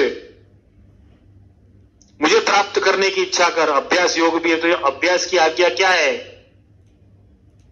ये अभ्यास क्या है? सफलता क्या है? अभ्यास का विस्तार सफलता है। वो अभ्यास जब आपने इतनी बार किया है, इतना दृढ़ किया है, 5 मिनट के परफॉर्मेंस के लिए कई कई घंटे, 500 घंटे दिए होंगे, 50 घंटे दिए होंगे, तब जाके 5 मिनट का परफॉर्मेंस जो है परफेक्ट हो पाया। इसीलिए सक्सेस के पीछे तो भागना ही नहीं है, हमको तो हमारे अभ्यास पर ध्यान देना है। आपका अभ्यास कितना दृढ़ है? जो अभ्यास करने वाला होगा वो अपने सफलता पे ध्यान नहीं देगा, वो केवल अभ्यास पर ध्यान देगा, और उसका अभ्यास उसको सफलता ऐसी दिलवाएगा, अनबीटेबल सफलता दिलवाएगा, unbeatable. You will be the best, you will be the best. कि वो कब होगा? स्वामी अधीनत्व भावना। हमारी 2 घंटे की सेवा तब सार्थक है जब 22 घंटे स्वामी अधीनत्व भावना होगी, तब, नहीं तो नहीं होगी। हम ऐसा चाहेंगे कि अरे अब तो सेवा हो गई, अब क्या है, अब तो ठाकुर जी का जब निज मंदिर दूसरे दिन खुलेगा तब की बात, तब। अरे नहीं भाई, 22 घंटे की तैयारी करनी पड़ेगी, तब जाके 2 घंटे मन लगेगा सेवा में। सारा अलौकिक जो है वो समर्पित करना पड़ेगा, सब कुछ प्रभु को देना पड़ेगा। परिवार के साथ में बैठते कितनी देर है? 1 घंटा, 2 घंटा, 3 घंटा बस दिन में, लेकिन पूरा जीवन उसके लिए लगा देते हैं। पूरे 22 घंटे, पूरे 21 घंटे, पूरे 20 घंटे उसी सोच में कि कैसे परिवार को अच्छे तरीके से रखें, कि कैसे अपने आप को अच्छे तरीके से रखें, उसकी मेहनत में, उसकी सोच में लगा देते हैं। तो यही स्वामी अधीनत्व भावना थे ना। तब जाके निरपेक्ष भाव आएगा और तब जाके हम सेवा कर सकेंगे। और इसी संदर्भ में एक और प्रश्न, 39वां प्रश्न है। बड़े ही उत्साही हमारे सेवक हैं और उन्होंने बहुत भाव से ये प्रश्न किया है। मुझे गर्व है कि वो सुनते हैं। पटना में निवास करते हैं, पटना बिहार में निवास करते हैं, फाल्गुनी बेन गांधी। और ताज्जुब की बात यह है कि ना आज तक मैं उनसे मिला हूं, न वो आज तक है ना मुझसे मिले हैं, लेकिन पितृ चरण के ब्रह्मसंबंधी हैं, हमारे घर के सेवक हैं, हमारे सेवक हैं, हमारे वैष्णव हैं। उन्होंने ये प्रश्न किया है, आपकी कृपा કરીને समझाओ, फेलियर्स मांथी બહાર કેવી રીતે નીકળવું? મહેનત પછી પણ ફેલિયર મળે તો પોઝિટિવ કેવી રીતે રહેવું? सबसे पहली बात यह है कि मेहनत को कभी भी मेहनत के तौर पे नहीं लेना चाहिए। स्वामी अधीनत्व भावना की तो आज्ञा है ही। देखो, सबसे पहली बात यह है कि मेहनत को, एक तो क्या है कि हमने ऐसा मान लिया ना कि हर चीज में हमको बहुत प्रयत्न करना पड़ेगा, बहुत कोशिश करनी पड़ेगी, बहुत मेहनत करनी पड़ेगी, तब जाके कुछ ना मिलेगा। यही भावना हमने सेवा के लिए भी कर रखी है, यही भावना हमने भक्ति के लिए भी बना रखी है हमारी, और यही भावना हमारे जीवन के हर पक्ष में हमारे लिए कि हमने बहुत मेहनत करी लेकिन हमको फल नहीं मिला। देखो, पहले तो ये बात कि मेहनत तो करी लेकिन क्या मेहनत सही दिशा में की है, ये बहुत महत्व की बात है। अब ये वैसी बात है कि सेवा तो कोई जिंदगी भर सेवा करी, 50 साल से सेवा कर रहे हैं, लेकिन क्या वो सेवा स्वामी अधीनत्व भावना थी? वो 2 घंटे की सेवा के पहले 22 घंटे की तैयारी थी, 22 घंटे की वैष्णवता थी, 22 घंटे का सेवकत्व था जो 2 घंटे की सेवा में हम प्रकट कर सके।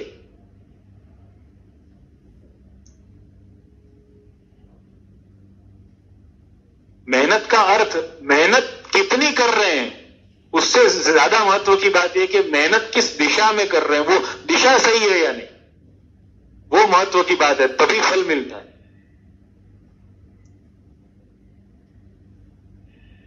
हमको अगर ऐसा मालूम है कि हमारा गंतव्य, हमारा डेस्टिनेशन यहां पर है, लेकिन वो डेस्टिनेशन के लिए रास्ता सही है कि नहीं, वो मालूम है कि नहीं, अब चले जा रहे हैं, चले जा रहे हैं, चले जा रहे हैं, मेहनत तो बहुत करी है, लेकिन क्या वो मेहनत सही है?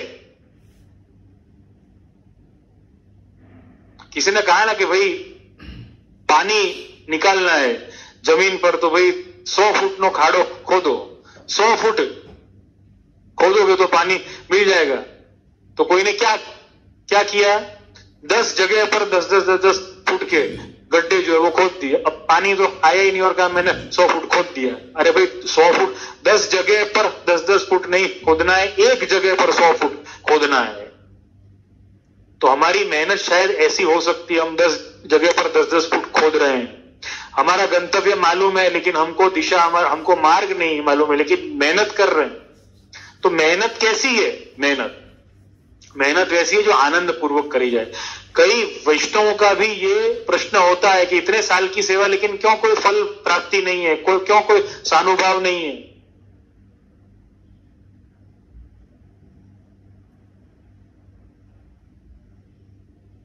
सानुभाव इसलिए नहीं है, सुमन का इसमें और एक प्रश्न था। 84 वैष्णव की वार्ता में, 252 वैष्णव की वार्ता में ऐसा होता था कि प्रभु स्वयं सानुभाव जताते थे, लेकिन अब ऐसा नहीं होता। ये उनका प्रश्न था, बहुत अच्छा प्रश्न था ये।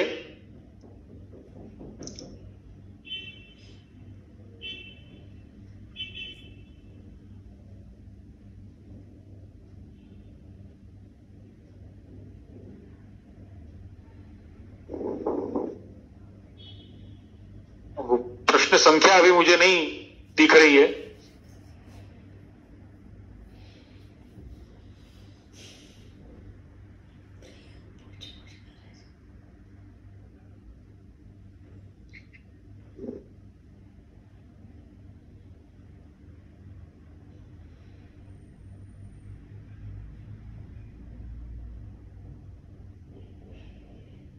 हाँ, सुमन का ये प्रश्न 44वां है। एक विनती है प्रभु के, एक चीज पूछनी है। जैसे वार्ता जी में आता है कि पहले सानुभाव कृपा पूर्ण पुरुषोत्तम रूप से दर्शन जीव को होते, कभी कभी निवेदन होते ही जीव को सब आत्मज्ञान हो जाता। ऐसी कृपा इस समय क्यों नहीं?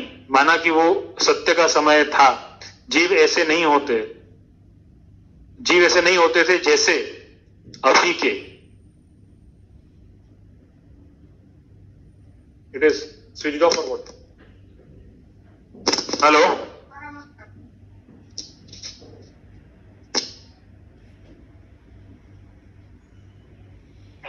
हेलो, आवाज आ रही है मेरी प्रियांक? हाँ, आवाज आ रही। ओके, तो ये सुमन का ये प्रश्न था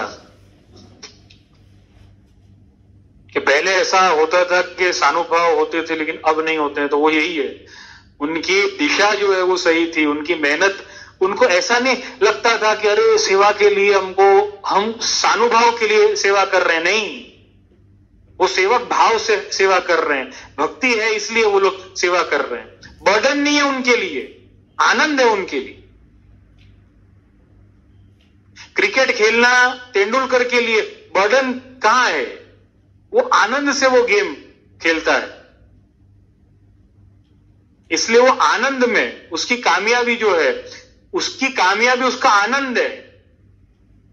किसी ने उसको अवार्ड दिया, रिवॉर्ड दिया कि भाई बहुत अच्छे खिलाड़ी हो, ऐसा है, वो है, ये है, उससे कोई फर्क नहीं पड़ने वाला। उसका आनंद ऐसा है, वो मेहनत करता है आनंद से। आपको सही कार्य करना है, आपको आपकी दिशा आपको निश्चित करनी है। अगर वो दिशा सही है, अगर हमारी मेहनत जो है वो सही दिशा पर आगे बढ़ रही है, निश्चित तौर पर वो फल जो होगा वो बहुत अच्छा मिलेगा हमको, और शायद हमने सोचा होगा उससे भी अच्छा फल हमको मिले। लेकिन यही है बात कि हमने जब ये सोच लिया कि सेवा तो बहुत कठिन, वैष्णवता तो बहुत कठिन, सानुभाव देखो पहले कैसे होते थे अब कैसे होंगे। अरे एक ही प्रकार के सानुभाव नहीं होने वाले। प्रभु शायद अनुभव कुछ अद्भुत करवाएंगे, कुछ बहुत अलौकिक करवाएंगे। हम उनको क्यों सानुभाव मानते नहीं है? प्रभु की कृपा है, हमारा चित्त भगवत सेवा में लगता है, वल्लभ की आज्ञा में अगर लगता है, वचनामृतों में लगता है, अलौकिक श्रवण में लगता है, अलौकिक जीवन में हमारा मन लगता है, ये सानुभाव क्यों नहीं हो सकता? क्यों हमको रास ही चाहिए? क्यों हमको दान ही चाहिए? क्यों हमको वो होरी खेल ही चाहिए? क्यों चाहिए हमको? मुझे ऐसा लगता है कि वो रास, वो दान और वो होरी खेल गोपीजनों के साथ में जो किया, ब्रजभक्तों के साथ में जो किया, वो तो अद्भुत था, अद्भुत था। और कुछ चीजें है ना, वो जैसी होती है ना वैसी अच्छी लगती है। कुछ वस्तु ऐसी होती है, प्रभु के साथ तो वो गोपी ही सुहाती है। जो दान के दिनों में वो गोपी है ना सुहाती है। गोपी की जगह पर अगर मैं खड़ा हो जाऊंगा ना, मटकी है ना लेकर के, मैं नहीं सुहाऊंगा ऐसा। लेकिन अगर मुझे ऐसे अलौकिक दर्शन हो रहे हैं तो ये सानुभाव नहीं तो क्या है? अरे श्री महाप्रभु जी स्वयं बंसी बट पे कृष्णदास, मेघन, दामोदर दास इत्यादि को रास के दर्शन करवाते हैं। वो सानुभाव नहीं तो क्या है? ऐसा था कि स्वयं दामोदर दास जो है वो रास में ना पहुंच गए, गोपी बन के, और ठाकुर जी के साथ में रास का आनंद लेना ले रहे हैं। क्या ऐसा हुआ? वार्ता जी में ऐसा आता है? ऐसा नहीं आता है। तो भी उसको सानुभाव नाम दिया गया या नहीं दिया गया? वो भी सानुभाव है। तो आज अगर हमको ऐसे परम भगवदियों की वाणी प्राप्त हो रही है, अष्टछाप भगवदियों की वाणी प्राप्त हो रही है, ऐसी अलौकिक सेवा प्राप्त हो रही है, वल्लभ का सन्निधान प्राप्त हो रहा है, गुरु की कृपा प्राप्त हो रही, तो वो सानुभाव नहीं तो क्या है?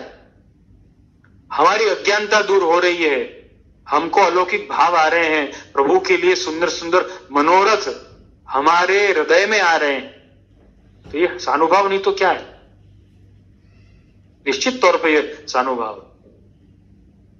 तो मैं फाल्गुनी बहन को भी इसी संदर्भ में यही कहना चाहूंगा, अपना जीवन जो है, मेहनत करने के बाद भी अगर फल नहीं मिलता हो, फेलियर मिलते हैं, उसका एक बहुत बड़ा कारण ये होगा कि मेहनत की दिशा शायद सही नहीं है। हमको ऐसा लगता है कि वो सही है, लेकिन अगर उससे रिजल्ट नहीं आ रहा है तो इटसेल्फ इट प्रूव्स कि वो दिशा को कहीं ना कहीं अपडेट करने की आवश्यकता है। और वो अपडेशन जो है उस तरीके से करना है कि दूसरी बार वो फल मिले। भले हमने जितना इच्छा है, हमने जितनी इच्छा करी है, हमने जितना चाहा है, वैसा फल ना मिले, लेकिन कोई अलौकिक फल जरूर मिलेगा। कम से कम हमको अनुभव तो जरूर मिलेगा।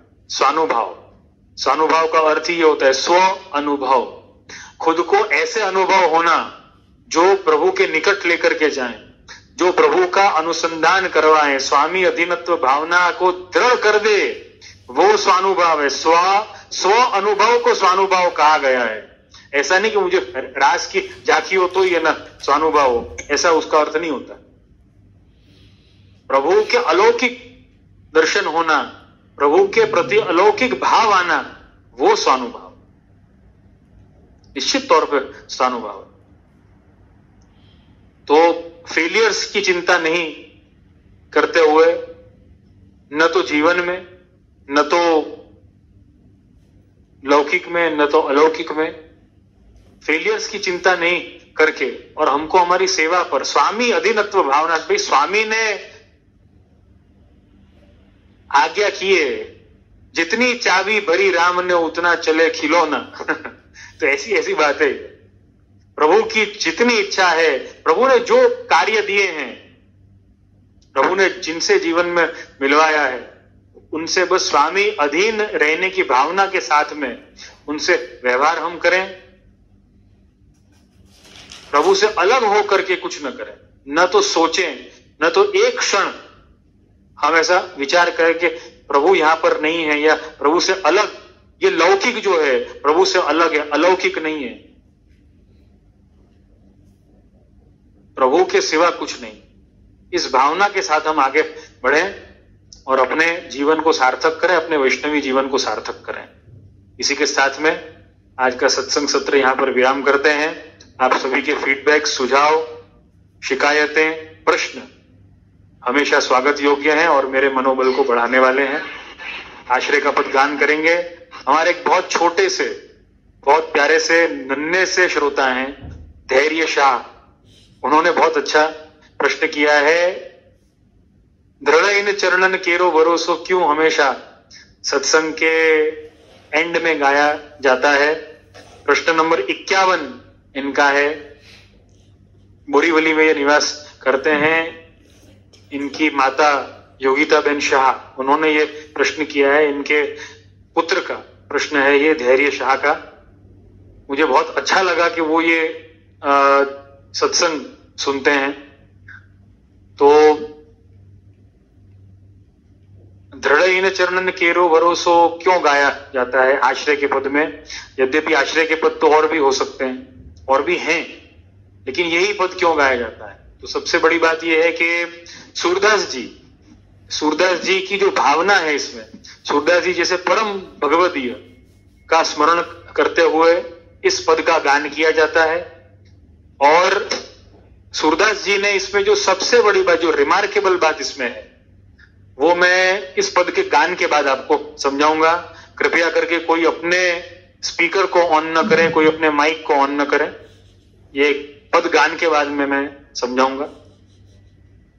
दृढ़ चरणन केरो भरोसो, दृढ़ चरणन केरो, श्री वल्लभ नख चंद्र छटा बिन सब जग माझ अंधेरो भरोसो, दृढ़ चरणन केरो, साधन और नहीं या कली में जासु होय निवेरो, सूर कहाँ कहे द्विविध आंधरो,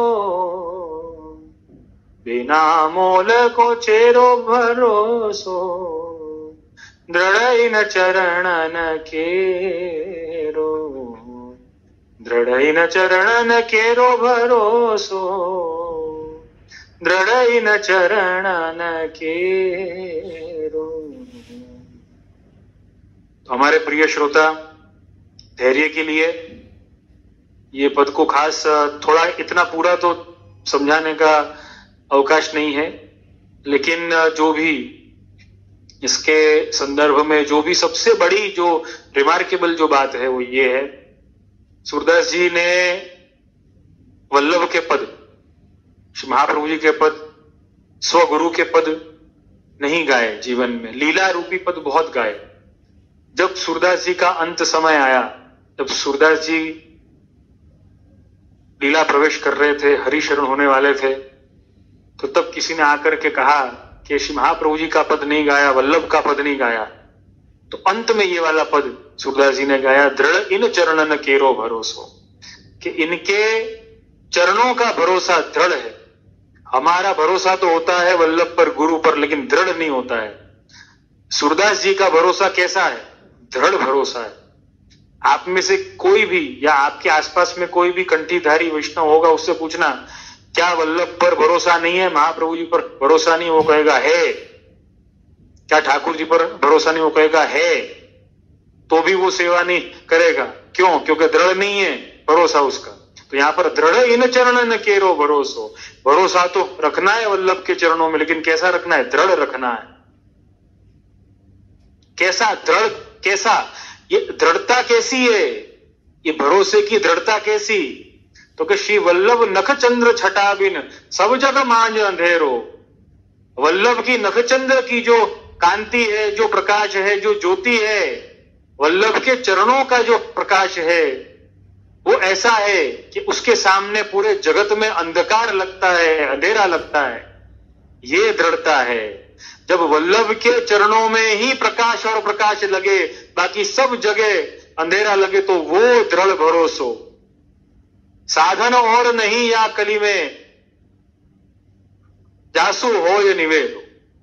साधन और कोई साधन इनके चरणों के सिवाय, वल्लभ के चरणों के सिवाय और कोई ऐसा साधन नहीं है जिससे हमारा निर्वाह हो सके, जिससे हम इस जीवन में, इस भक्ति पथ पर आगे बढ़ सकें, प्रभु तक पहुंच सकें। और सूर कहां कहे द्विविध आंधरो, संसार ने तो सूरदास जी को अंधा कहा, लेकिन सूरदास जी ने खुद को अंधा कहा। कैसे अंधे हैं?